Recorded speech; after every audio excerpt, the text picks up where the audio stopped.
Hi friends, welcome back to our channel Bhoomi sparkles. ఈరోజు ఈ వీడియోలో మనం యూనిట్ 3కి సంబంధించిన స్టాటిస్టిక్స్ సెమ్ 3 డిగ్రీ వాళ్ళకి ఇంపార్టెంట్ క్వశ్చన్స్ ఇవి ఈ యూనిట్కి సంబంధించినవి.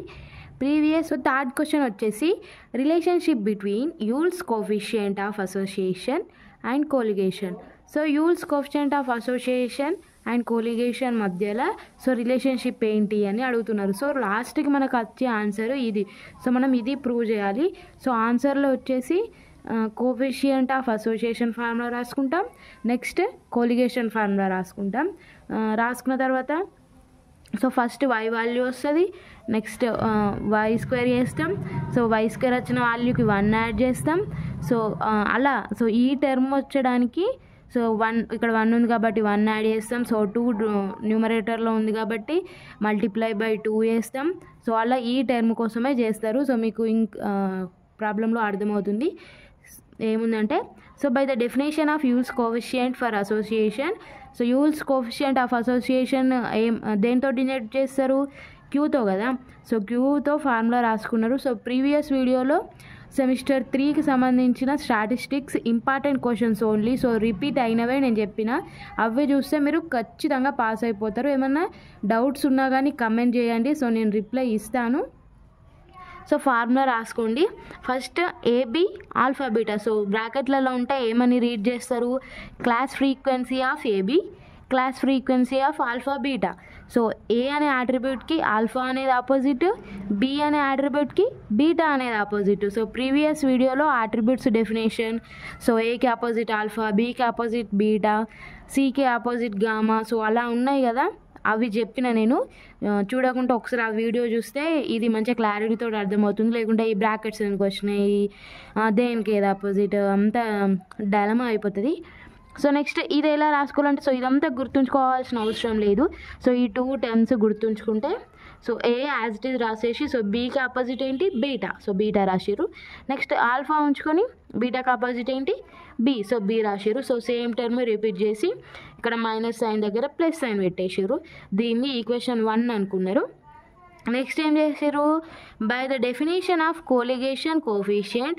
సో కోలిగేషన్ రెండింటికి మధ్యలో అడిగినప్పుడు రెండింటి ఫార్ములా రాసుకోవాలి కదా. సో కోలిగేషన్ ఫార్ములా రాసిరు. సో కోలిగేషన్ ఫార్ములా అనేది ఈ కోఎఫిషియంట్ ఆఫ్ అసోసియేషన్ ద్వారానే వస్తుంది.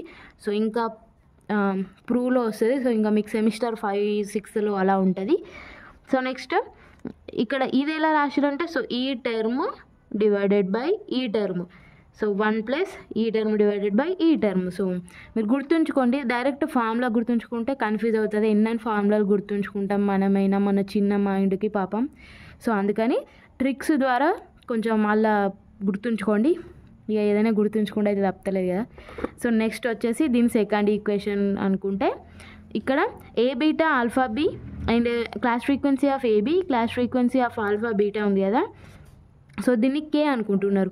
కే ఎందుకు అనుకుంటూ ఇట్లనే రాసుకోవచ్చు అని అంటే, ఇట్లనే చేసుకోవచ్చు. చేసుకుంటే ఏమవుతుంది? సో ఇంత పెద్ద టర్మ్ రాయడం, సో ఇలా ఈ టర్మ్ రావడానికి ఒకసారి 1 యాడ్ చేస్తాం, ఒకసారి వైతో మల్టిప్లై చేస్తాం. సో అలా మల్టిప్లై చేయంగా ఇబ్బంది అవుతుంది కదా, అందుకని ఈ టర్మ్ని కే అనుకున్నారు. సో నెక్స్ట్ ఆన్సర్ వచ్చేసిన తర్వాత కేకి బదులు దీన్ని సబ్స్టిట్యూట్ చేసేస్తారు. సో పని అయిపోతుంది అన్నట్టు.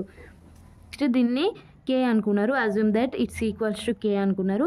సో కే అనుకుంటే, సో ఫ్రమ్ ఈక్వేషన్ 1, సో ఈ term is equals to K అనుకున్నారు కాబట్టి సో ఈ టర్మ్ దగ్గర కే రాసేస్తే ఇలా అయిపోయింది. దీన్ని 4th ఈక్వేషన్ అనుకున్నారు. సో నెక్స్ట్ ఏం చేస్తారు? సో y వాల్యూ వచ్చింది. సో ఇక్కడ మనకు y స్క్వేర్ ఉంది కదా. సో y స్క్వేర్ రావాలంటే మనం ఏం చేయాలి? y ఇంటూ y చేయాలి. కాబట్టి ఇక్కడ y into y is equals to y square. So y is equals to y into y square అవుతుంది.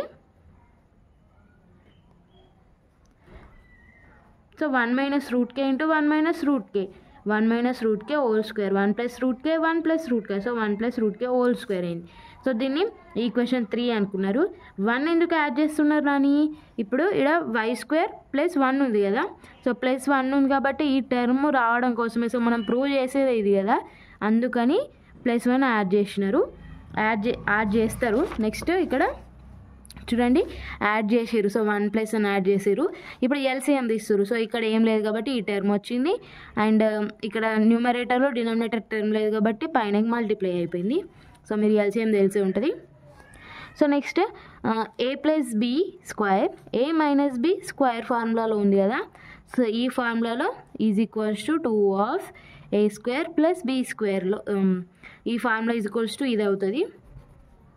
సో ఒక కామెంట్లో అడిగారు కదా, సో ఫార్ములాని క్యాపిటల్స్ యూజ్ చేస్తున్నారు, స్మాల్స్ యూజ్ చేస్తున్నారు అని. సో క్యాపిటల్స్లో యూజ్ చేస్తే, సో క్యాపిటల్ ఎన్ వస్తే పాపులేషన్ మీన్ అండ్ స్మాల్ ఎన్ వస్తే శాంపిల్ మీన్. ఇప్పుడు మనం ఫార్ములా రాసుకోగా ఇప్పుడు ఏ స్క్వేర్ ప్లస్ బి స్క్వేర్ ఉంది. సో ఏ స్క్వేర్ ప్లస్ బి స్క్వేర్ అన్నా, సో క్యాపిటల్ అన్నా స్మాల్ అన్నా సేమే కదా.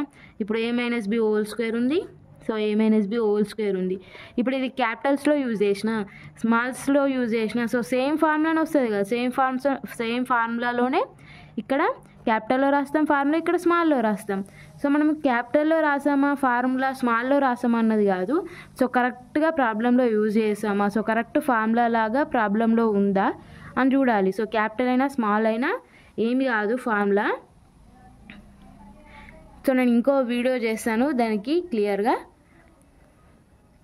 So 1 plus Y square is equals to, so ఈ ఫార్ములా రాసిర్రు, ఈ ఫార్ములా రాసి so square root cancel and reciprocal ఎందుకు వేస్తున్నారు. సో ఇది 1 ప్లస్ వై స్క్వేర్ అనేది న్యూమరేటర్గా ఉంది ఇక్కడ. సో ఇక్కడ డినామినేటర్ ఉంది కదా, సో డినామినేటర్ కావాలంటే ఏం చేస్తున్నారు, ఉల్టా పల్టా చేసేసారు. ఉల్టా పల్టా చేస్తే ఇట్లా అయిపోయింది. So next is equal to నుంచి వెళ్ళి ఇటు డివైడెడ్ బై లో ఇటు మల్టిప్లికేషన్ ఫామ్లో పోతాయి కదా, సో ఇది ఇటు వెళ్ళిపోయింది. సో నెక్స్ట్ ఇక్కడ ఏముంది, వై ఉంది. సో వైని మల్టిప్లై చేస్తారు. So multiply Y on both side. So వైని మల్టిప్లై చేస్తున్నారు బోత్ సైడ్ చేస్తే ఇప్పుడు వై ఈజ్ ఈక్వల్స్ టు ఒక వాల్యూ ఉంది కదా, 1 మైనస్ రూట్ కే అని 1 ప్లస్ రూట్ కే అని. సో దీన్ని ఇక్కడ సబ్స్టిట్యూట్ చేస్తారు. So Y is equals to ఈ ఫార్ములా ఉంది, ఈ ఫార్ములా ఫస్ట్ వచ్చింది కదా, so Y is equals to దీన్ని సబ్స్టిట్యూట్ చేసేస్తే సో ఇక్కడ 1 ప్లస్ రూట్ కే, ఇక్కడ 1 plus root K whole square ఉంది కాబట్టి క్యాన్సిల్ అవుతుంది ఒకటి.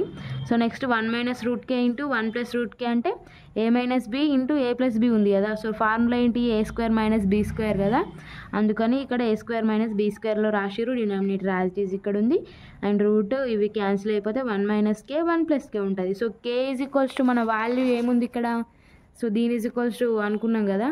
సో ఇక్కడ కే దగ్గర వాల్యూ సబ్స్టిట్యూట్ చేసిరు. చేసిన తర్వాత సో ఎల్సిఎం ఇక్కడ కూడా మళ్ళీ so AB and alpha beta అని class frequency of AB class frequency of alpha beta అని ఎల్సిఎం తీసిరు. ఇక్కడ న్యూమరేటర్లో 1 ఉంది కాబట్టి సో డినామినేటర్ దీనికి ఏం లేదు కాబట్టి అటు డైరెక్ట్ మల్టిప్లై చేస్తారు, దీనికి ఉంది కాబట్టి ఏం మల్టిప్లై చేయరు. ఇప్పుడు మళ్ళీ ఇక్కడ డౌట్ వస్తుందేమో, 1 ప్లస్ 2/5 ఉంది. సో దీనికి డినామినేటర్ ఏమనుకుంటాం, ఏం లేకుంటే 1 అనుకుంటాం కదా. సో ఎల్సిఎం 5 తీసుకుంటే సో ఇక్కడ డినామినేటర్లో సేమ్గా 5 ఉంది, ఇక్కడ 5 మల్టిప్లై చేసి 5 మైనస్ 2 3/5 అని ఇట్లా రాస్తాం కదా. సో ఈ మోడలు అది ఇట్లా టర్మ్స్లో వస్తే మీకు అర్థం కాకపోవచ్చు, సో ఈ ఎగ్జాంపుల్ ద్వారా అర్థం చేసుకోండి. అండ్ ఇక్కడ కూడా అట్లనే ఎల్సిఎం తీసేసిన తర్వాత సో డినామినేటర్ క్యాన్సిల్ అయిపోతుంది. సో నెక్స్ట్ ఇది మిగులుతుంది. From equation 1 so colligation formula కదా, సో కోలిగేషన్ ఫార్ములా వచ్చేసింది ఇక్కడ. సో క్యూ పెట్టేసుకున్నారు. సో లెట్స్ ఇది ప్రూవ్ అయిపోయింది. సో ప్రూవ్డ్ అని రాయడమే. సో నెక్స్ట్ వీడియోలో నెక్స్ట్ ఇంపార్టెంట్ క్వశ్చన్స్ తోటి కలుద్దాం. సో పీడిఎఫ్ లింక్ ఇక్కడ నోట్స్ కూడా నేను చూపిస్తున్నాను, మీరు రాసుకోవచ్చు. పీడిఎఫ్ లింక్ కూడా అడిగితే నేను డిస్క్రిప్షన్లో ఇస్తాను. And thank you for watching. మీ ఫ్రెండ్స్కి కూడా మన ఛానల్ని షేర్ చేయండి. Thank you.